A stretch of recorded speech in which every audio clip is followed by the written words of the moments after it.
नमस्कार दोस्तों। इस कहानी की शुरुआत होती है एना नाम की एक लड़की के साथ, जो कि अपने बॉयफ्रेंड के साथ 4 साल से रिलेशनशिप में है। यहाँ पर ये एना और उसका बॉयफ्रेंड जेरमी दोनों आपस में काफ़ी साथ खुश हैं और वो अपने लिए एक घर की तलाश कर रहे होते हैं। लेकिन वो जहाँ कहीं भी घर पे जाते हैं तो प्रॉपर्टी डीलर्स उन्हें कहते हैं कि हम सिर्फ शादीशुदा लोगों को ही अपार्टमेंट किराए पे देते हैं। तो ऐसे में दोनों काफ़ी ज़्यादा परेशान रहते हैं और वो दोनों काफ़ी बातें करते हैं। एक दिन क्या होता है, जो एना रहती है वो अपनी सहेली के साथ शॉपिंग पे गई होती है कि तभी उसकी सहेली बताती है कि जो उसका जो बॉयफ्रेंड जेरेमी है वो ज्वेलरी की शॉप पे गया था। तो ऐसे पे दोनों को यहाँ पे कंफ्यूजन हो जाता है, दोनों सहेलियों को, कि जो जेरेमी है उसके लिए वेडिंग एंगेजमेंट रिंग लेने गया है, कि मतलब वो दोनों शादी कर लेंगे। एना को ये सुनकर काफी ज्यादा खुशी होती है और वो खुशी से झूम उठती है और वो जाती है बार में। बार में उसके पिता जो रहते हैं उससे मिलने आए होते हैं। बार में दोस्तों वो अपने पिता से मिलती है और उसके पिता उससे मिलते हैं और बताते हैं कि प्रपोज करने के लिए सबसे बेहतरीन दिन होता है 29 फरवरी, मतलब कि लीप ईयर का दिन। दोस्तों एना को ये सारी बातें काफी बेतुकी लगती है और वो कहती है ऐसा कुछ नहीं होता, और फिर वो अपने बॉयफ्रेंड से मिलने जाती है। वो सब एक लंच डिनर पे जाते हैं, जहाँ पर जो एना जो जेरमी रहता है उसका बॉयफ्रेंड रहता है वो उसे एक डिब्बा देता है। अब एना खुशी से झूम उठती है कि चलो आखिरकार उसने प्रपोज कर दिया, लेकिन जब वो उसे खोलती है तो उसमें एक छोटा सा इयररिंग्स रहता है, ना कि कोई एंगेजमेंट रिंग। इसको देख के जो एना रहती है काफी ज्यादा निराश होती है, फिर भी वो कहती है कोई बात नहीं, हो सकता है बाद में दे। फिर उससे कहता है रुको मैं एक चीज और लाया हूँ। फिर जैसे ही वो फोन उठाता है तो उसके भी एक क्लाइंट का फोन आता है। जो जेरमी रहता है वो एक डॉक्टर रहता है और वो पीठ के हड्डियों का विशेषज्ञ रहता है। तो फिर उसको फोन आता है कि किसी का यहाँ पर तबीयत खराब है तो उसे जाना पड़ेगा। तो ऐसे में जेरमी काफी अच्छा बंदा रहता है, वो तुरंत अपने काम के लिए निकल जाता है और कहता है हम बाद में मिलेंगे। तो यहाँ पर एना को काफी ज्यादा निराशा देखने को मिलती है। फिर वो अपने अपार्टमेंट्स में जाती है, फिर वो सोती है। उसे नींदों में ख्याल आता है कि यार मैं एक बार जरूर ट्राई करती हूँ, सारी चीज सर्च करती है 29 फरवरी वाली बातें, क्या ये सच है या नहीं। लेकिन यह बात उसे सच निकलती है, क्योंकि ऑनलाइन दिखाया जाता है कि ये बहुत बड़ी परंपरा है आयरिश में। तो उसने ठान लेती है कि जो उसका बॉयफ्रेंड रहता है वो डबलिन जा चुका होता है, लेकिन वो सोचती है कि अब वो उसे 29 फरवरी को आयरिश में जाके आयरलैंड में जाके डबलिन में प्रपोज करेगी। तो यहाँ पे पूरी प्लानिंग होने के साथ साथ वो दूसरे दिन ही डबलिन के लिए निकल पड़ती है। डबलिन की तरफ जाते वक्त उसे एक बूढ़ा सा आदमी मिलता है, जिससे वो खूब उसे पका ढालती है बात कर कर, और ये सीन काफी ज्यादा फनी है। तो यहाँ पर जब प्लेन चलता है कि तभी प्लेन में टर्बुलेंस आ जाते हैं। टर्बुलेंस वो होते हैं जब कभी कभार मौसम खराब होता है तो जो प्लेन होता है अपना बैलेंस खो देता है और काफी प्रॉब्लम होती है।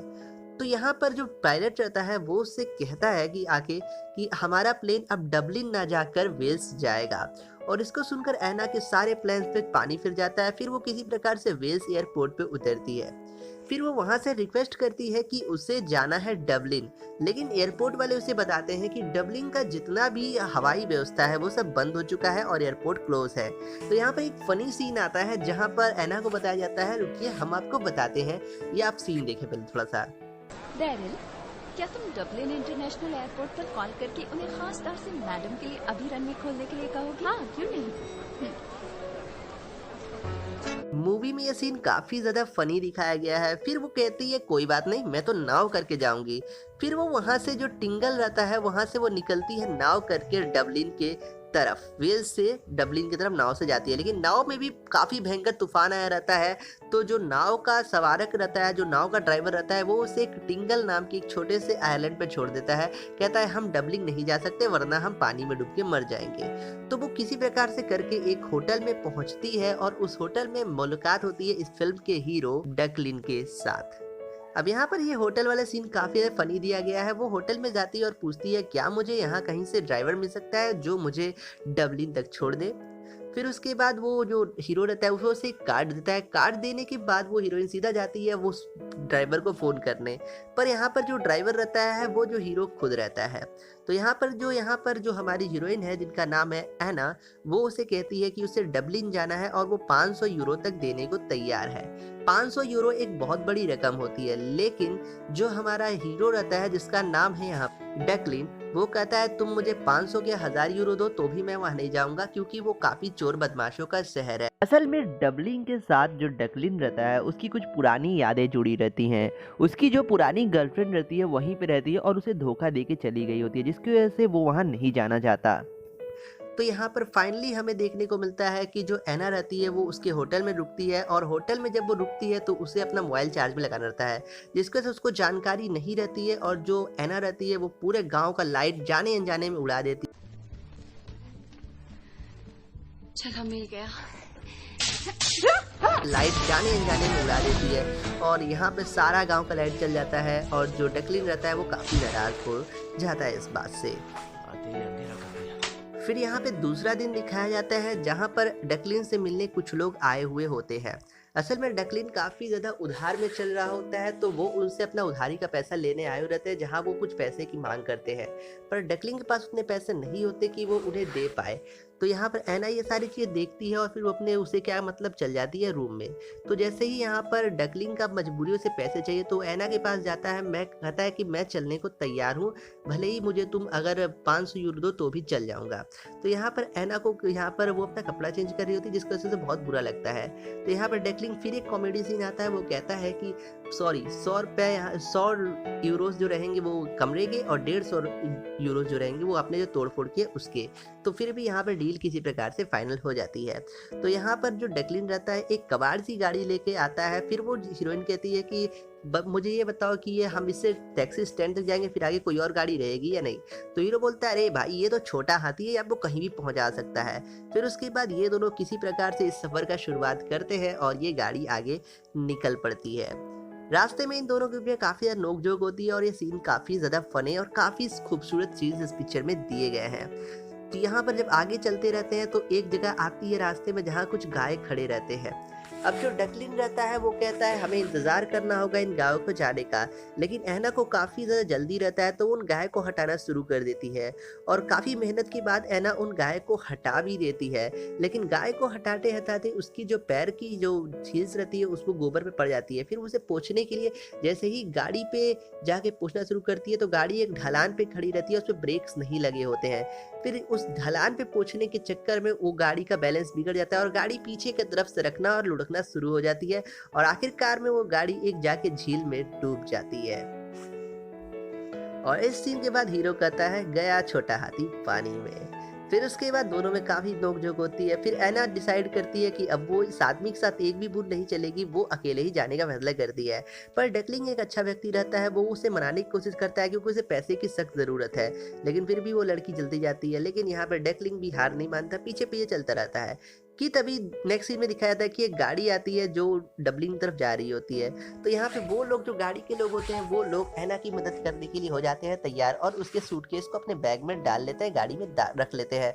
फिर उसके बाद जैसे ही एना की बैठने की बारी आती है वो लोग गाड़ी लेके हो जाते हैं 9-2-11। असल में ये चोर और लुटेरे रहते हैं जो कि उसकी बैग को लेके निकल जाते हैं। अब एना के पास कोई रास्ता नहीं है कि वो कैसे जाए, तो इसलिए वो डकलिंग के पीछे पीछे जाती है। वो लोग एक बार में पहुंचते हैं जहाँ पे वो डकलिंग बताता है कि उसे हम ये थोड़ा सा कुछ पी ले फिर हम यहाँ से निकलते हैं। फिर उसी बार में जो चोर रहते हैं वो भी लोग वहीं पहुंचे रहते हैं। फिर उन्हें देखकर उसे शक हो जाता है कि भाई ये तो वही लोग हैं। फिर यहाँ पे वो उसे देखती है, तुरंत यहाँ पर उसको बताती है कि देखो भाई मेरा बैग मिल चुका है। फिर यहाँ पर थोड़ा सा हाथापाई वाला सीन है और किसी प्रकार से उसका बैग उसे वापस मिल जाता है, और जो एना रहती है वो डेक्लिन से काफी इम्प्रेस हो जाती है। फिर ये लोग आगे सफर में बढ़ते हैं। फिर धीरे धीरे सफर में बढ़ते हुए एक रेलवे स्टेशन पे जाते हैं, जहाँ पर इन्हें टीटी बताता है कि अगली ट्रेन डबलिन के लिए 2 घंटे में जाएगी, 2 से ढाई घंटे लग जाएंगे। तो ऐसे में ये लोग बाहर बैठे रहते हैं, और जो जैकलिन रहता है वो कहता है कि यार इतना देर मैं तो फालतू में नहीं बैठ सकता, मैं तो चला सामने कैस्टल पे घूमने। लेकिन यहाँ पर एना कहती है मुझे कोई इंटरेस्ट नहीं है, लेकिन बगल में एक कुत्ता रहता है जो कि उसे डरा देता है। तो ना चाहते हुए भी जो एना रहती है उसको डकलिंग के पीछे पीछे उस कैस्टल को देखने जाना पड़ता है। तो यहाँ पर ये लोग 2 घंटे का टाइम सोच के निकलते हैं कि 10-15 मिनट में आ जाएंगे, लेकिन बातें करते करते चलते चलते वो टाइम कब बीतता है पता नहीं चलता, और उतरते वक्त पानी आ जाती है। अब यहाँ पर जो उतरते वक्त इतनी हड़बड़ी कर देती है जो एना कि वो पूरी तरीके से फिसल के कीचड़ों में लिपट के जाके गिर जाती है। फिर इसके बाद दिखाया जाता है कि वो किसी प्रकार से रेलवे स्टेशन तो पहुंचती है, लेकिन ट्रेन जा चुकी होती है। तो ऐसे में टीटी कहता है अरे घबराने की कोई बात नहीं है, नेक्स्ट ट्रेन भी बहुत जल्द मिल जाएगी, लेकिन वो कल आएगी। तो ऐसे में रहने की दिक्कत को दूर करने के लिए टीटी अपने घर ले जाता है, जहाँ पर वो अपने बीवी के साथ रहता है। तो जैसे ही वहाँ पे वो पहुँचता है तो उसकी बीवी बोलती है, हम सिर्फ शादीशुदा लोगों को ही ये घर देते हैं। तो इसको सुनकर जो हमारा डेक्लिन और एना रहते हैं, ये दोनों कहते हैं जी हाँ, मतलब झूठे में ये शादीशुदा अपने आप को दिखाना शुरू कर देते हैं और वो लोग एक रूम को शेयर करते हैं। अब इसी बीच एक ही बेड रहता है, तो एक बेड पे एक ही आदमी सो सकता है, तो उसके लिए वो लोग एक टॉस करते हैं और वो सिक्का उछालते हैं।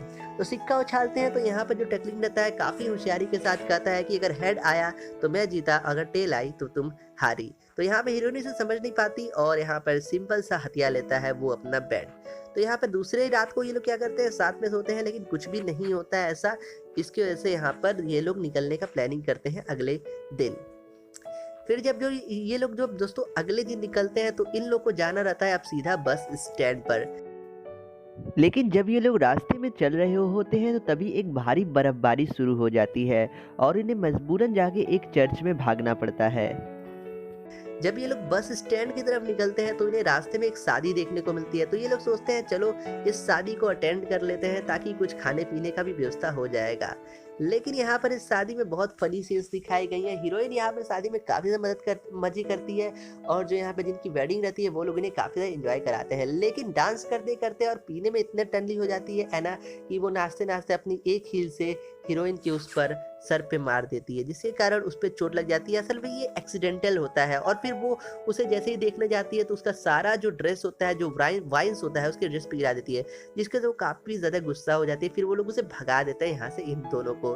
फिर भी ये दोनों हार नहीं मानते, ये दोनों आगे बढ़ते हैं सफ़र में। फिर इसके बाद यहाँ पर नेक्स्ट डे ये आते हैं सीधे बस स्टेशन पे, जहाँ पर ये लोग शराब पी के सोए रहते हैं। तो यहाँ पर दिखाया जाता है कि सुबह होता है और एना बस चुपचाप कुछ नहीं करती, उसके गोद में सोई रहती है, फिर तुरंत वहां से उठ के निकल जाती है।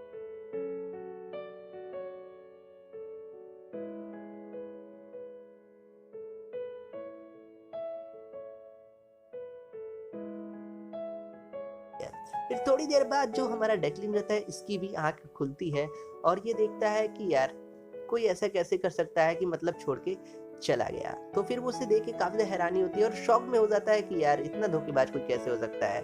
बस जा चुकी होती है, वो बोलता है चली गई। लेकिन नेक्स्ट सीन में वही दिखाया जाता है कि जो एना रहती है वो पीछे से आती है और कहती है, कॉफी के पैसे मेरे बिल से काट सकते हो। ठीक है, काट दूंगा। काट सकते हो मतलब कि जो 650 यूरोस एना को देने रहते हैं डेक्लिन को, वो कहती है कि चलो उसमें से काट लेना, कोई बात नहीं। तो यहाँ पर जो डेक्लिन और एना, इन दोनों में काफ़ी अच्छी बॉन्डिंग हो चुकी है, फीलिंग आ चुकी है। तो यहाँ पर ये दोनों काफ़ी एक दूसरे के साथ खुश रहते हैं। तो यहाँ पर जो जब बस आ जाती है तो यहाँ पर जो एना रहती है वो कहती है तो चलो मेरे साथ चलो। तो डेक्लिन कहता है नहीं, हमारा सफ़र यहीं तक था, अब तुम यहाँ से जा सकती हो। लेकिन फिर भी उसे जो एना रहती है जबरदस्ती उसे डबलिन ले जाती है। फिर ये दोनों जाते हैं डबलिन में, वहाँ पे घूमते फिरते हैं। फिर एक सीन आता है जहाँ पे असल में एना को जाना रहता है।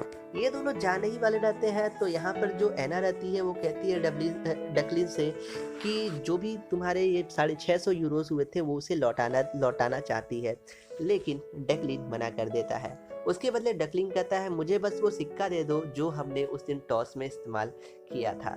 तो यहाँ पर ये सिक्का लेके जाने रहता है। लेकिन तभी एक दूसरे के मन में फीलिंग आ जाती है और ये दोनों बोलने वाले रहते हैं कि तभी सामने से जेरेमी आ जाता है। वो चिल्लाता है एना। तो यहाँ पर उसको लगता है कि ये डेक्लिन ने बुलाया है। तो यहाँ पर लेकिन ये जेरेमी रहता है। तो यहाँ पर जैसे ही जेरेमी आता है पूरा माहौल पलट जाता है। प्लान तो ये रहता है कि एना डेक्लिन जेरेमी को प्रपोज करती, लेकिन उल्टा जेरेमी ही एना को उस दिन प्रपोज कर देता है। असल में ये कोई सच्चा प्रपोजल नहीं रहता है, ये एक घर लेने के चक्कर में दोनों करते हैं।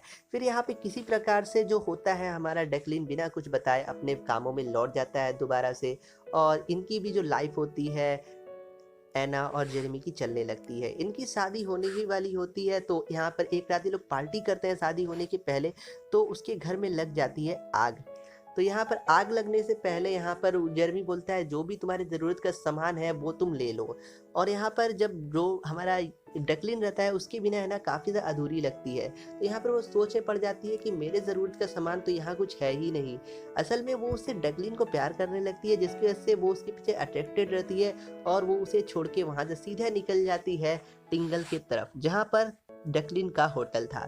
तो वहाँ पे जाते ही वो डकलिन के होटल में जाती है, तो सीधे वो जाके डकलिन को प्रपोज कर देती है। लेकिन जो डकलिन रहता है वो ये सब सुनकर सीधा उसे छोड़ के चल जाता है। फिर वो जो एना रहती है वो एक पहाड़ पे जाती है, फिर वहाँ रोने लगती है कि तभी डकलिन पीछे से आता है, कहता है बुद्धू तुम में थोड़ी सी भी अकल नहीं है। वो फिर एना कहती है कि यार तुम तो छोड़ के चले आए थे, तुमने कुछ बोला भी नहीं। तो हीरो कहता है मैंने तो ना भी तो नहीं बोला, असल में मैं ये अंगूठी लेने गया था जो हमारी खानदानी अंगूठी है।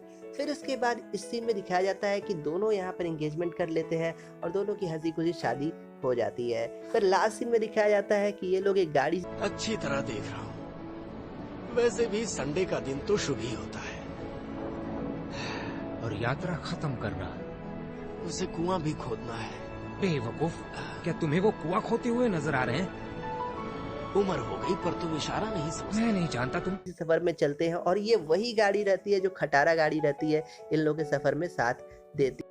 फिर जैसे ही वो इस गाड़ी से सफर की शुरुआत करते हैं तो जो डकलिन रहता है वो एना से पूछता है कि कहाँ चलें, और एना बोलती है जस्ट ड्राइव, मतलब बस चलते रहो। बस यही थी दोस्तों आज की हमारी romantic comedy movie Leap Year. आपको ये पिक्चर कैसी लगी? IMDb पे इसकी रेटिंग है 6.2 की। ये हमारी पहली स्टोरी एक्सप्लेनेशन है, हो सकता है मुझसे कुछ गलतियां हुई हो। अगर आपको ये वीडियो पसंद आई तो एक काम करिएगा, प्लीज चैनल को लीजिएगा सब्सक्राइब। Thanks for watching.